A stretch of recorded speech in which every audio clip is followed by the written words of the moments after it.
Assalamualaikum warahmatullahi wabarakatuh. Pada materi pertemuan kita pada hari ini, kita akan membahas bagaimana upaya kita melakukan pemetaan materi pada mata pelajaran sejarah untuk mata kuliah evaluasi. Nah, pertama yang harus kita pahami terlebih dahulu adalah materi merupakan bagian penting dari kegiatan pembelajaran. Materi berisikan informasi atau pengetahuan yang akan kita berikan kepada siswa untuk mengisi kognitif atau pengetahuannya. Nah, sehingga agar tujuan pembelajaran tercapai dengan baik, apa yang sudah kita targetkan dan apa yang sudah kita tetapkan, maka kita perlu melakukan pemetaan materi. Nah, pemetaan materi ini pada dasarnya bertujuan untuk membuat kegiatan pembelajaran efektif sehingga materi yang akan kita sampaikan tidak lari dari kurikulum atau capaian pembelajaran. Itu yang harus kita pahami terlebih dahulu. Nah, sebelum itu, yang harus kita ketahui adalah apa sebenarnya maksud dengan pemetaan materi.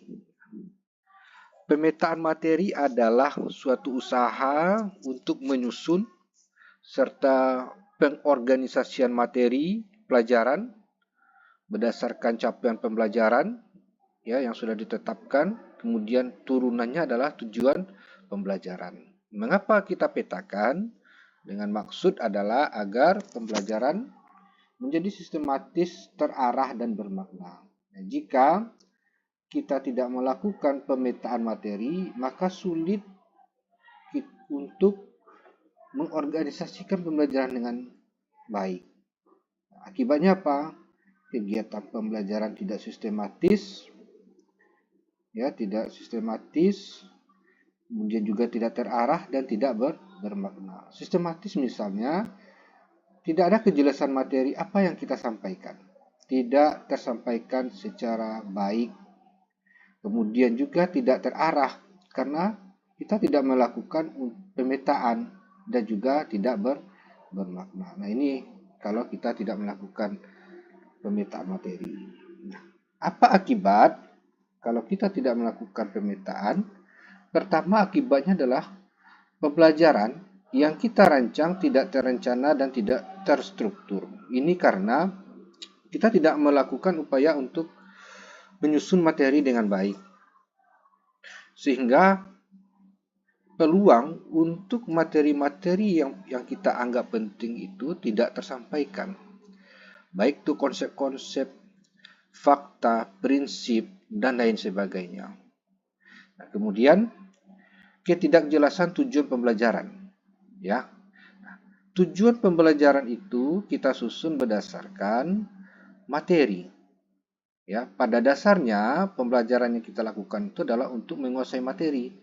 Penguasaan materi itu akan terlihat dari bagaimana pada rumusan tujuan pembelajaran dan terimplementasi kemudian bagaimana siswa apakah bisa menguasai tujuan pembelajaran atau tidak. Nah, kalau kita tidak susun, tidak petakan materi, akibatnya sulit kita untuk memastikan tujuan pembelajaran itu tercapai atau tidak.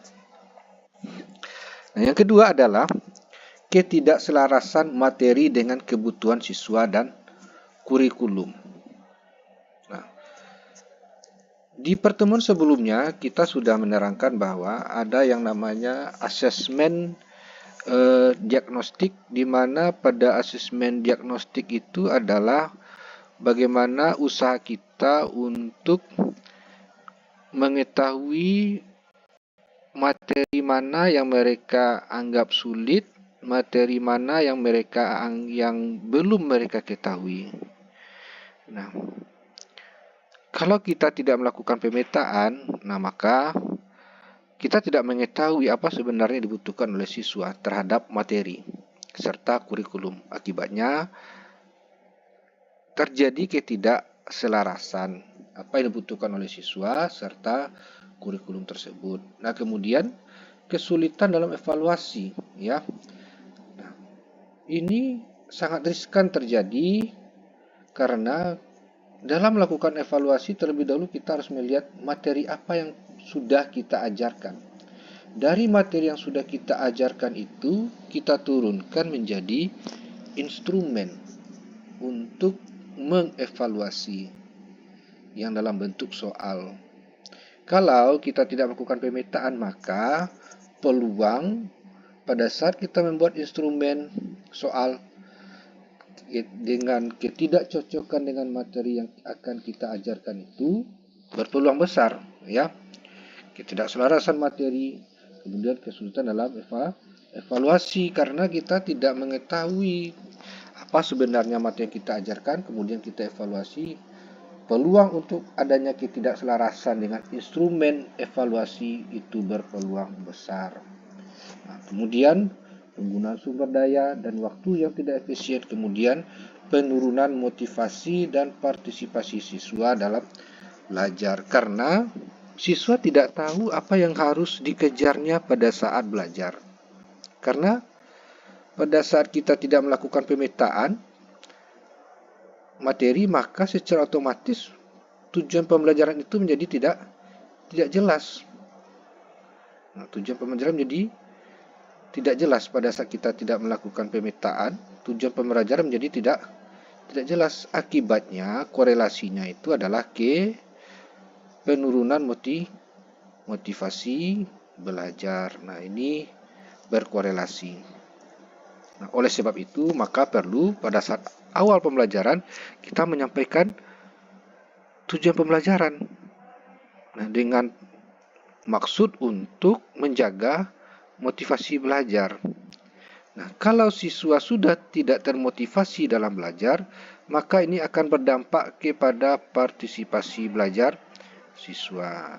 Nah, makanya faktor-faktor ini semuanya saling berkait dan ini menggambarkan kepada kita semua betapa pentingnya kita melakukan pemetaan materi pembelajaran.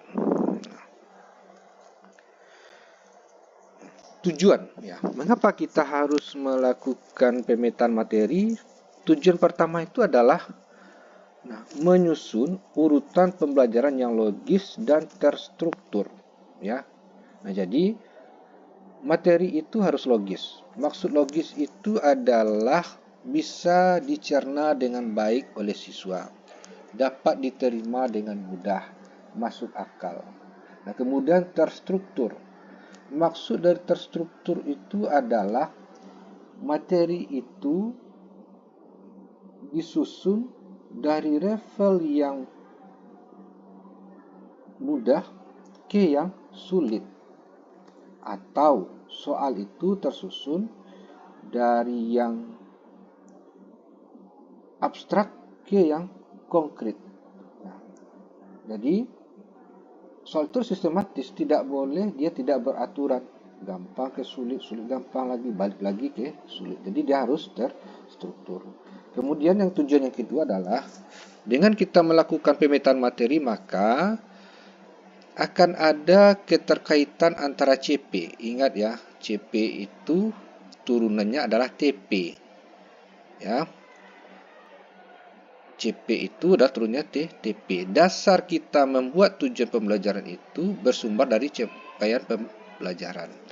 Berdasarkan TP inilah kemudian kita mengembangkan materi ajar. Nah, jadi materi ajar itu disusun berdasarkan tujuan pembelajaran. Oleh sebab itu maka penting terlebih dahulu kita menyusun tujuan pembelajaran. Tujuan yang kedua untuk memetakan materi itu dan ketiga adalah mempermudah pekerjaan kita sebagai guru dalam merancang modul ajar dan asesmen. Kemudian tujuan yang keempat, menghindari tumpang tindih atau pengulangan materi. Nah, ini yang sangat penting sekali. Jangan sampai setiap pertemuan kita melakukan pengulangan materi.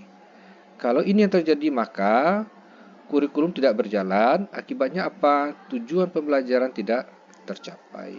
Ya, kemudian mengaitkan materi dengan profil Pancasila. Bagaimana cara langkah-langkah kita membuat pemetaan materi? Langkah yang pertama adalah kita rumuskan atau tentukan CP dari dokumen kurikulum. Kemudian yang kedua, setelah CP kita rumuskan, kita tentukan, kita turunkan, kemudian dia menjadi tujuan pembelajaran. Ya, seperti pembahasan kita sebelumnya, di mana dalam pembuatan tujuan pembelajaran kita menggunakan rumus A, B, C, D. Nah, yang ketiga adalah menentukan materi pokok yang sesuai dengan TP. Nah, jadi setelah TP kita rumuskan, baru bisa kita turunkan dia menjadi materi pokok. Nah, bisa menjadi materi pokok. Nah, ya, setelah TP kita rancang, maka baru kita bisa menyusun materi pokok. Nah, jadi ini adalah sesuatu yang saling berkaitan. Pertama kita rumuskan CP, setelah CP kita rumuskan lagi tujuan pembelajaran, yang terakhir baru kita menyusunkan materi pokok berdasarkan TP. Nah, setelah materi kita susun, maka langkah selanjutnya adalah kita membuat langkah-langkah kegiatan pembelajaran untuk menyampaikan materi pokok, ya, yang relevan. Apakah bisa dengan diskusi kelompok atau metode-metode yang lainnya. Nah, kemudian memastikan keselarasan antar komponen CP, TP, materi, dan kegiatan pembelajaran. Jadi 4 komponen ini harus kita pastikan selaras, terutama CP dengan TP, TP dengan materi. Nah, ini maka perlu kita melakukan perumusan. Nah, ini contoh tabel ya, dan kemudian keterkaitan antara CP, TP, materi pokok, dan kegiatan. Kita contohkan satu, misalnya CP memahami konsep dasar sejarah sebagai ilmu peristiwa, kisah, dan seni. Maka TP-nya itu bisa contohnya menjelaskan pengertian dan manfaat sejarah. Nah, karena di sini CP-nya adalah tentang konsep keilmuan sejarah, maka tujuan pembelajarannya adalah bagaimana manfaat sejarah, dan materi pokoknya adalah misalnya apa itu sejarah, ya, konsep waktu, bisa konsep ruang, dan kronologi. Nah, bagaimana kegiatan pembelajaran untuk menyampaikan materi ini? Bisa dengan diskusi kelompok atau melakukan analisis terhadap peristiwa sejarah. Nah, ini kita lihat ada kaitan, ya. Ini contoh tabel pemetaan. Jadi perlu kita buat tabel seperti ini untuk melihat keterkaitan antara CP dengan TP, antara TP dengan materi pokok dengan kegiatan pembelajaran. Nah, kalau ini tidak kita buat tabel pemetaannya, maka kita tidak bisa mengetahui keselarasan antara CP, TP, materi pokok, dan kegiatan pembelajaran.